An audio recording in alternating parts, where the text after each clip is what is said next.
Hello అందరికీ. Welcome back to our channel Mamathala Kovela. Saturday mini వ్లాగ్‌తో మీ ముందుకైతే వచ్చేసాను.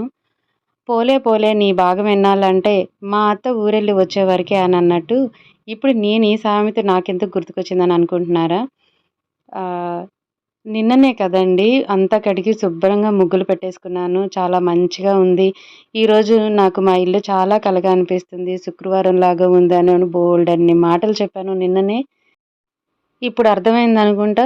నేను ఆ సామెత ఎందుకు వాడాననేది ఇక్కడ. అంత చక్కగా ముగ్గులు పెట్టేసుకొని, నా ముగ్గులు ఎంతసేపు ఆ వర్షం వచ్చే వరకే అనమాట. సో, ఉదయాన్నయితే లెగిసాను. 5:15కే లెగిసాననమాట. ఇంట్లో అంతా శుభ్రం అది చేసేసుకొని, ముందైతే టీవీలో గోవిందనామాలైతే పెట్టేసుకున్నాను. చెప్పాను గదా! ఉదయాన్నే గోవిందనామాలు కానీ, విష్ణు సహస్రనామాలు, లలిత సహస్రనామాలు ఇలాంటివి పెట్టుకొని నా డే స్టార్ట్ అవుద్దనమాట.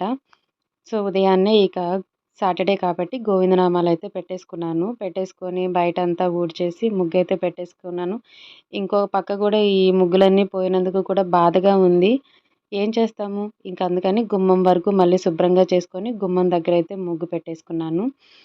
ఇక స్నానం అయి చేసొచ్చిన తర్వాత ఈరోజైతే వెంకటేశ్వర స్వామికి నిన్న విరజాజులు తీసుకున్నాను. విరజాజులు స్వామివారికి అలంకరణ చేయాలి వెంకటేశ్వర స్వామికి అని అనుకున్నాను.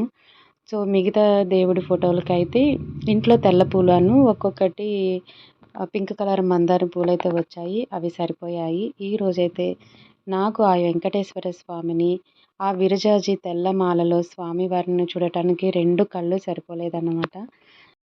పూజ చేస్తున్నంతసేపు ఆ స్వామివారిని కన్నుల నిండుగా నింపుకొని స్వామినే స్మరిస్తూ ఉన్నానన్నమాట.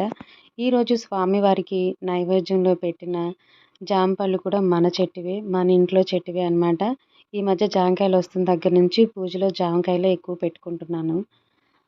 అలాగే స్వామివారిని చూస్తున్నంతసేపు నాకైతే తిరుపతికి వెళ్ళి, ఆ తిరుపతిలో ఉన్న ఆ వెంకటేశ్వరుడు స్వామిని ఎప్పుడెప్పుడు చూద్దామా అని తెగ అనిపిచ్చేస్తుంది. ఈరోజు ఎందుకో తెలీదు. స్వామివారిని చూస్తున్నంతసేపు ఎప్పుడెప్పుడు తిరుపతి వెళ్దామా అనిపిస్తుంది. ఈరోజు మనసు చాలా ఆరాటపడుతుందనమాట. తిరుపతిలో స్వామివారిని చూడాలి, మళ్ళీ ఆ కొండ ఎక్కాలి, స్వామివారి దర్శనం చేసుకోవాలని. ఆ స్వామివారి దయ ఎప్పుడు కలుగుతుందో ఏమో! అంటే లాస్ట్ ఇయర్ వచ్చేసి సెప్టెంబర్‌న వెళ్ళాము. ఎవ్రీ ఇయర్ వెళ్దామని అనుకుంటున్నాము. అంతకుముందు 6 ఇయర్స్ ఏమో మాకు లేట్ అయిపోయిందనమాట స్వామివారి దగ్గరికి వెళ్ళటానికి. అంతా ఆ స్వామి దయ ఎలా ఉంటుందో మరి.